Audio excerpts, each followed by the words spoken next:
Surskijo, jūs žinote, kad dvi žymiausios Lietuvos damos, Natalija Bunkuvienė ir Monika Šedžiuvienė, atostogauja Prancūzijoje.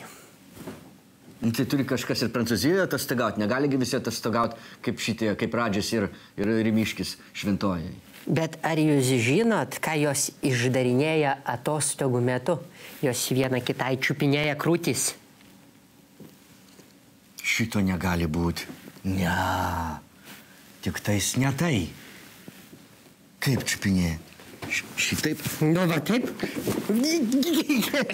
Patikt gali. Nu, panašiai. Tik Šedžiuvienės geriau atrodo. Bet jūs, gerbiamas Surski, man pasakykit, nu, kaip jaustis Natalijos ir Monikos vyrams likusiems Lietuvoj? Štai ką, nieko kita nebelieka, tik tais kaip subsekventualiai glamonėt vienas kito šitas krūtinės. Tuo metu fotografuotis tai, kai daro, dėtas fotografuotis į Facebookus, internetus. A kaip kitaip tu atbaidysi žmoną nuo glamonio? Taigi liaudiški metodai jau nebeveikia, neprimuši, neuždarysi į garažą, neįskusi tėvams žmonos. Jūsų žiniai Bunkus su Šedžium už krūtų nesiglamonės. Tai gerai, yra ir kitų vietų. Kuria prasme?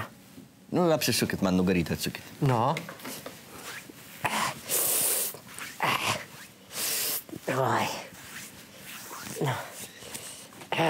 Oi. Nesvietiškai malonu. Man irgi. Nu tai ką, reikia, kad Bunkus šitaip pakasytų nugarą Šedžiui, po to atvirkščiai Šedžius Bunkui, įdėtų tas nuotraukas į internetą ir iš karto žmonas grįžta į miegamosios. Nu, o kodėl Natalija su Monika viena kitai nekaso nugaros? Jūs turėtumėte tokius papus, kaip pas jas, aš jums irgi ne nugarą kasyčiau.